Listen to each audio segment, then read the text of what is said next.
প্রিয় ভাইরা, এরপর আসেন আমাদের নিকট অতীতে 2013 সাল সেই ভয়াবহ রক্তাক্ত শাপলা চত্বরে গণহত্যা। আমাদের ভাইদেরকে নির্মমভাবে হত্যা করা হয়।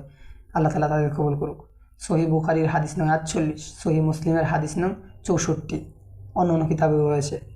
রাসূলুল্লাহ সাল্লাল্লাহু আলাইহি ওয়াসাল্লাম বলতেছেন, সিবাবুল মুসলিমি ফুসুকুন ওয়া কিতালুহু কুফরুন, অর্থাৎ মুসলমানকে গালি দেওয়া ফাসেকি এবং তাদের সাথে লড়াই করা অথবা তাদেরকে হত্যা করা কুফরি। এটা তো হাদিসের কথা। আল্লাহ তাআলা পবিত্র কুরআনুল কারিমে এর থেকে আরও ভয়ঙ্কর কথা বলেছেন। কুরআনুল কারিমে 4 নং সূরা আন-নিসার 93 নং আয়াতে আল্লাহ তাআলা বলতেছেন, আউযু বিল্লাহি মিনাশ শাইতানির রাজিম, ওয়া মান ইয়াকতুল মুমিনান মুতাআম্মিদান ফাজাযাউহু জাহান্নাম, আর যে স্বেচ্ছায় মুমিনকে হত্যা করে তার শাস্তি জাহান্নাম, খালিদান ফিহা, সেখানে সে চিরস্থায়ী হবে, চিরকাল থাকবে। ওয়া গদিবাল্লাহু আলাইহি, আল্লাহ তার প্রতি ক্ষুব্ধ হবেন। ওয়ালা আনাহু ওয়া আদ্দা লাহু আযাবান আযীমা, তাকে অভিশপ্ত করবেন এবং তার জন্য মহাশাস্তি প্রস্তুত রাখবেন। অর্থাৎ যে ব্যক্তি কোনো মুমিনকে হত্যা করে তার ঠিকানা জাহান্নাম, সেখানে সে চিরকাল থাকবে। আল্লাহ তার প্রতি অভিশাপ করবেন, তার প্রতি লানত করবেন এবং তার জন্য অনেক বড় মহাশাস্তি প্রস্তুত রাখবেন। এটা হচ্ছে একটা মুমিনকে হত্যা করার শাস্তি। প্রিয় ভাইয়েরা আমার, ওই দিন শাপলা চত্বরে যে সমস্ত ভাইয়েরা নিহত হয়, আল্লাহ তাআলা তাদেরকে শহীদ হিসেবে কবুল করুক। নিশ্চিত পক্ষে তারা ছিল কমি অঙ্গনের লোক, কমির ভাইয়েরা। সুতরাং ইমান ভঙ্গের কারণ এবং কোনটা করলে ইমান থাকে, কোনটা করলে ইমান ভেঙে যায়, এগুলো তারা খুব ভালোভাবে জানতো। সুতরাং তারা স্পষ্ট পরিষ্কার মুসলিম ছিল, আলহামদুলিল্লাহ। তো তাদেরকে যে হত্যা করেছে হাসিনা এবং তার বাহিনী, স্পষ্ট তারা কাফের। সহিহ বুখারী 48 নং হাদিস অনুযায়ী মুসলমানকে গালি দেওয়া ফাসিকি, হত্যা করা, যুদ্ধ করা বা হত্যা করা কুফরি। তো তারা কী করছিল? মুসলমানকে স্পষ্ট হত্যা করছিল। সুতরাং স্পষ্ট, এখানে কোনো ফতোয়ার দরকার নাই। কুরআন এবং হাদিসের পরিষ্কার কথা যে এরা স্পষ্ট কাফের, পরিষ্কার কাফের। এখানে কোনো কথাই চলে না, এটার উপর কোনো ব্যাখ্যা বিশ্লেষণ কোনো কিছু প্রয়োজন হয় না। এরা স্পষ্ট কাফের। সুতরাং জিহাদ কাদের সাথে করতে হয়? কাফেরের সাথেই তো। রক্তাক্ত শাপলা চত্বরে গণহত্যার পর বাংলাদেশের মানুষদের প্রতি, বিশেষ করে যাদের ঢাকে বাইরা গিয়েছিল, ওই সমস্ত মানুষদের প্রতি এই কাফেরের সাথে জিহাদ করা ফরজে আইন হয়ে গেছিল। এমনকি ওই দিন তাদের স্পষ্ট ফতোয়া জারি করা দরকার ছিল যে বাংলাদেশ, বিশেষ করে এই ভূখণ্ড এখন 2 ভাগে ভাগ হয়ে যাবে। একটা মুমিনদের, মুসলিমদের, মুজাহিদদের, যারা এটার বদলা নেবে, আর একটা ওদের। সুতরাং যে চাই যার যেটা একদিকে আল্লাহর মজলুমের জুলুমের বদলা নেবে, যাদের স্পষ্ট কাফের কুফুর ফতোয়া পাওয়া গেছে, কুফুরি বিধান পাওয়া গেছে। সুতরাং একটা হচ্ছে এটা জুনদুল্লাহ, আল্লাহর বাহিনী, আর একটা হচ্ছে তাগুতের বাহিনী। সুতরাং যে আল্লাহর দিকে আসলে সে তার কাছে পথ পরিষ্কার, তার কাছে পথ পরিষ্কার।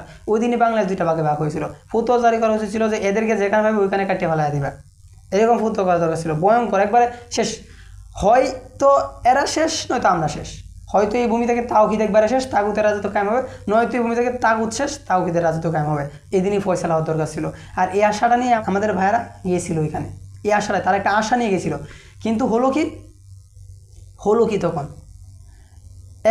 তারা এটা বদলা নেয় নাই, বা এই কুফুরি কাফেরদের সাথে যুদ্ধ করে নাই। বাস মানলাম তাদের কলিজা নেই, যুদ্ধ করে নাই। দ্বিতীয়ত একটা আকাঙ্ক্ষা রাখতো মনে মনে যে আমরা সুযোগ আসলে অবশ্যই বদলা নেব, অবশ্যই সুযোগ যদি আসে প্রতিটা জুলুমের বদলা পাই হিসাব করে একবারে খাতা মহাকাব্য রচনা করে রাখছি যে যেদিন সুযোগ আসবে ওদিনই কাব্য দেখবো আর কালি এ করবো, কারণ স্মরণ নাও থাকতে পারে। এটা দরকার ছিল। আরেকটা কথা বলে রাখি আপনাদের, যারা না ওই তামান্নাটা রেখেছে যে অবশ্যই আমরা সুযোগ আসলে বদলা নেব, তারাই দেখছি সবার আগে ইমাম আহমদের কাছে চলে আসে। আমি নিজেই বাস্তব এটার উদাহরণ। তো যদি আর সত্যিকার অর্থে ওই লোকেরা, কমির ভাইয়েরা বা যাদের বাইকে, শুধু ভাই না, মুসলমান ভাই, সুতরাং প্রতিটি মুসলমান যদি সত্যি বদলা নিতে চাইতো অবশ্যই তারা ইমাম আহমদের কাছে চলে আসতো, কেননা তারা বদলা নিতে চায় না। যাই হোক, তো যদি তারা বদলা নিতে চাইতো অবশ্যই তারা তামান্নাটা রাখতো, সুযোগ আসলে অবশ্যই বদলা নিব।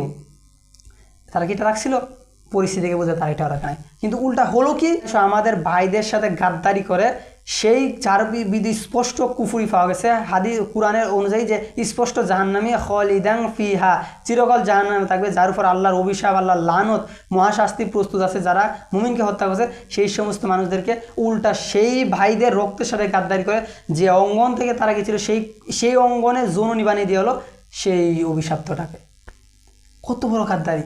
আমার কাছে রয়েছে আল ফিকুল আকবর, ইমাম আবু হানিফা রাহিমাহুল্লাহর ব্যাখ্যা করছেন আবদুল্লাহ জাহাঙ্গীর রাহিমাহুল্লাহ। এখানে 333 পৃষ্ঠায় স্পষ্ট কথা বলা আছে যে কুফুরির প্রতি সন্তুষ্ট থাকাও স্পষ্ট কুফুরি, কুফুরির প্রতি সন্তুষ্ট থাকা কুফুরি। এখানে সুন্দরভাবে ব্যাখ্যা লেখা আছে, এই যে দেখেন, কুফুরির প্রতি সন্তুষ্ট থাকাও কুফুরি। স্ক্রিনে দেখে নেন।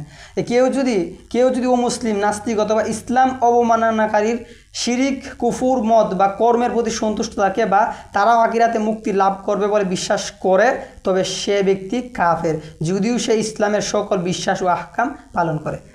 বুখারীর হাদিস অনুযায়ী, কোরআনের কথা অনুযায়ী স্পষ্ট কুফুরি পাওয়া যায়।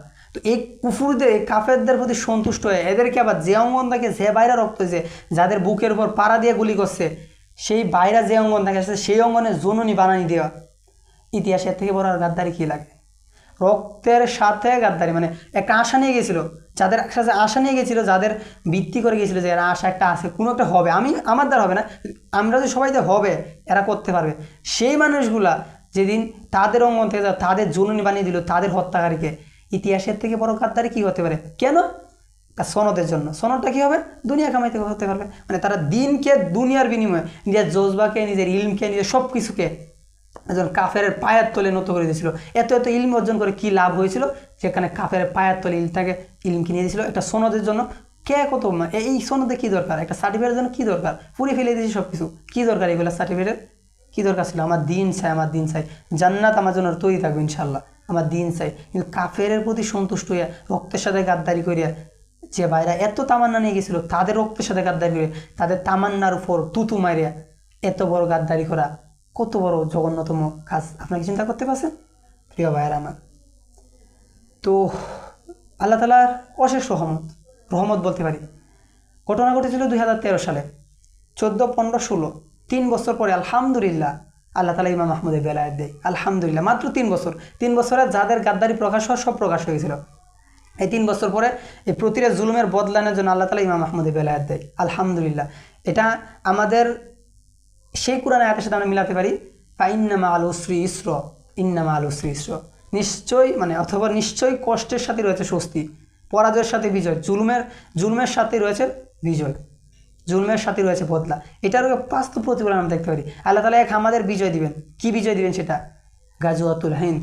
আর দ্বিতীয়তে দিয়েছেন কি? একজন আমির, আল ইমাম আল হিন্দ, ইমাম মাহমুদ হাবিবুল্লাহ।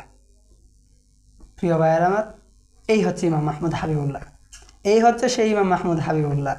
প্রতিটা জুলুমের বদলা নেওয়ার জন্য আল্লাহ তাআলা আমাদেরকে অভিভাবক, আশ্রয়স্থল করে পাঠিয়েছেন। প্রিয় ভাইয়ের আমার, এই সেই ইমাম মাহমুদ হাবিবুল্লাহ, এই সেই ইমাম মাহমুদ হাবিবুল্লাহ 1757 সাল থেকে শুরু করে এখন পর্যন্ত প্রতিটা জুলুমের বদলা নেওয়ার জন্য এই সেই ইমাম মাহমুদ হাবিবুল্লাহ আলেমদের ইলমের মান রক্ষার জন্য দারুল হর ফতুয়াকে পরিবর্তন করে ভেঙে চুরে এটার উপর তাওহীদের জান্ডা প্রতিষ্ঠিত করে এই ভারতবর্ষের দারুল ইসলাম প্রতিষ্ঠাকারী এই সেই ইমাম মাহমুদ হাবিবুল্লাহ। শাপলা সত্তরের গণহত্যার প্রতি জুলুমের বদলা নিবে এই সেই ইমাম মাহমুদ হাবিবুল্লাহ। যারা বুঝে তাদের জন্য অল্পই যথেষ্ট, আর যে বুঝে না তার জন্য 1000 পৃষ্ঠার মহাকাব্য রচনা করে দিলেও সে বুঝবে না। প্রিয় ভাইয়ের আমার, এই হচ্ছে সেই ইমাম মাহমুদ হাবিবুল্লাহ। বুঝে নেন, মিলান, বুদ্ধি খাড়ান, ইনশাল্লাহ। আপনারা তো গরু ছাগল না, আমরা তো মানুষ, তাই তো বুদ্ধি তো আমার কিছু আছে। এই বুদ্ধিটাই একবারে আমার অমুকের কাছে তমুক কাছে একবারে সব সুপে দিলাম, এটা কি সম্ভব? আমরা কি গরু ছাগল যে হাই ঠাইট যেভাবে বলে চলে যাবো, মানে বলছে তাম, বলছে হাট, বলছে ডাইন পায়ে যেভাবে সেভাবে চলবো? এই আমারও সামান্য বুদ্ধির আমারও তো আছে, অন্তত কোরআন হাদিস না বুঝি আল্লাহর কাছে দর তো করতে পারি, সেজদা তো একটা দিতে পারি না, একটা সেজদা তো আল্লাহর কাছে দিতে পারি। আমি নাই বুঝি, কোনো কিছু বুঝি না, অন্তত সেজদা তো একটা দিতে পারি, আল্লাহর কাছে বলতে পারি আমার রব। আমরা তো মুশরিক না, ওদের মতো না যে বয়া মাধ্যম লাগবে, যে অমুকের কাছে কইলাম, অমুক ফিরে মুর্শিদের কাছে কইলাম, মুর্শিদ আল্লাহর কাছে, এরকম তো না। আমার জন্য দরজা খোলা না, আমি যে কোনো ইচ্ছা আল্লাহকে ডাক দিতে পারি। কিছু পারি না, কোরআন পারি না, হাদিস পারি না, বুঝি না, কোনো কিছু না, সেজদা তো একটা করতে পারি, মনটা তো আল্লাহর কাছে সবই দিতে পারি। আমার রব দেখো, আমি তো পারি না, তুমি তো আমাকে অবশ্যই চাইলে শরীক পথ দিতে পারো, দাও শরীক পথ, অন্তত এই যে করতে পারি, তো গরু ছাগল তো না যে যেভাবে মালিক বলবে একবারে বশ করে দিছে, ইনসানের আশরাফুল মাকলুকাতের বশ করে মানে একবার বসিয়ে দিয়ে দিছে, এখন এরা যেভাবে বার দিবে ওই চলবে, হাল বাওয়া চলে হাল চলবে, মই দিলে মই চালাবে, যা ইচ্ছা তা করবে। এরকম তো আনবো না, ওই সামান্যতম আল্লাহর কাছে সেজদা দেওয়ার তৌফিক আল্লাহ তাআলা দিয়েছেন আমাদেরকে, এটাই করেন আপনারা। যতটুকু আল্লাহ দিয়েছেন এতটুকু কাজে লাগান, ইনশাল্লাহ সত্যরা পেয়ে যাবেন। যারা বুঝে তাদের জন্য শুধু একটু বিষয় যথেষ্ট, চিন্তা করবেন। চিন্তাশীলদের জন্য চিন্তাশীলরা অবশ্যই সত্য খুঁজে পায়। আর যারা বুঝে না, তাদের কোনো চিকিৎসা বা তাদের কীভাবে বোঝানো এটা জানা নাই, তাদেরকে মহাকাব্য রচনা করে দিলেও তারা বুঝবে না। প্রিয় ভাইরা আমার, ইমাম মাহমুদের সত্যতা দেখে নেন, প্রতিটা জুলুমের বদলা নিবে আল্লাহ তাআলা, অবশ্যই আমাদেরকে নেবে এবং প্রতিটা জুলুমের সাথে আমাদের অবশ্যই বদলা নেওয়ার তৌফিক দিবে। এমনকি এই যে কষ্টের বিনিময়ে অবশ্যই আল্লাহ তাআলা আমাদেরকে দিবে। এক, গাজওয়াতুল হিন্দে বিজয় পাবো। দুই, আল ইমাম আল হিন্দ, একজন ইমাম পাচ্ছি, খিলাফাতান আলা মিনহাজিন নবুয়া, নবুয়তের আদলে যে খিলাফত হবে এটার একজন বলিষ্ঠ ব্যক্তিত্ব পাচ্ছি, এই হচ্ছে সেই ইমাম মাহমুদ হাবিবুল্লাহ। যদি বুঝতেন, অবশ্যই বুঝতেন যে ইমাম মাহমুদ হাবিবুল্লাহকে। বুঝেন না দেখে বুঝেন না, আপনার আসল কথা আপনার বুঝেন না দেখে বুঝেন না, যে বুঝতেন অবশ্যই বুঝতেন ইমাম মাহমুদ হাবিবুল্লাহকে। আমি দেখেছি সেই সমস্ত আলেমদের যারা নিজেদের ইলমের মান রক্ষার জন্য দেখেছি তাদেরকে ইমাম মাহমুদের কাছে আসতে। আমি তাদের দেখেছি তারা যে কোরআন হেফজ করে না, যে কোরআন হেফজ করছে, ওই কোরআনটা বড় ওজন একটা জিনিস।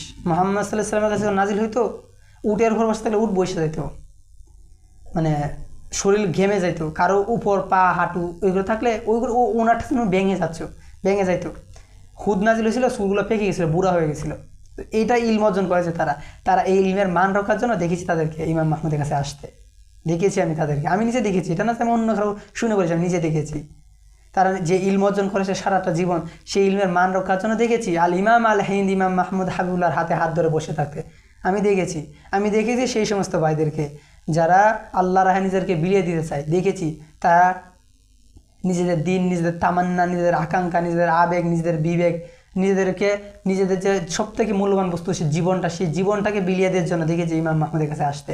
দেখেছি তার হাতে হাত ধরে বসে থাকতে আমি দেখেছি সেই সমস্ত ভাইদেরকে যারা নিজেদের হারিয়ে যাওয়া সম্মান, হারিয়ে যাওয়া গায়রত, নিজেদের মান মর্যাদা, ইজ্জত, শান, শৌকাত ইত্যাদি রক্ষার জন্য, নিজেদের পরিবারকে রক্ষার জন্য, নিজেদের দিন রক্ষার জন্য, তাওহীদের জানটাকে সর্বোচ্চ তুলে ধরার জন্য দেখেছি তাদেরকে ইমাম মাহমুদের কাছে আসতে। দেখেছি ইমাম মাহমুদের হাত ধরে বসে থাকতে। দেখেছি ছোট শিশুর মতন ইমাম মাহমুদের কাছে বসে থাকতে। আমি নিজে দেখেছি এগুলা। মানুষ অন্যরা দেখলে তো বুঝে, তো অন্য শুনেছি, আমি নিজে দেখেছি, নিজে দেখেছি। আমি একটা কথা বলি আপনাদেরকে, কেউ যদি হক দেখতে চাই সে যদি ইমাম মাহমুদকে এসে দেখে চাই, আনুগত্য করতে হবে, বাদ নিতে হবে, এরকম কোনো কথা নাই। যদি হক কেউ দেখতে চায়, মানে সারা জীবন শুনেছে হকানি, কেউ যদি হক দেখতে চায় সে যদি ইমাম মাহমুদকে এসে দেখে যায়, আমি বলে দিলাম এটা।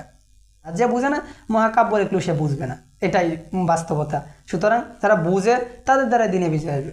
সুতরাং জেনে রাখেন, নাসরুম মিনাল্লাহি ওয়া ফাতহুন করিব, প্রতিটা জুলুমের বদলা নেওয়ার সময় খুব কাছে ইনশাআল্লাহ। বিজয় সাহায্য সব কিছু খুব কাছে ইনশাআল্লাহ তাআলা। আর যে নিয়ামত পেয়েছেন, আশা করি অহংকার বশত হোক বা ভুলবশত হোক বা জিদ করে হোক, কোনো কারণে এই নিয়ামতটাকে আশা করি হাতছাড়া করবেন না। এটা বোকামি হয়ে যাবে, শক্ত বড় বোকামি হয়ে যাবে। ইতিহাস থেকে শিক্ষা নেন, ইতিহাসে ওই বুকাদের থেকে শিক্ষা নেন যে বুকারা নিয়ামত হারিয়ে ফেলেছিল।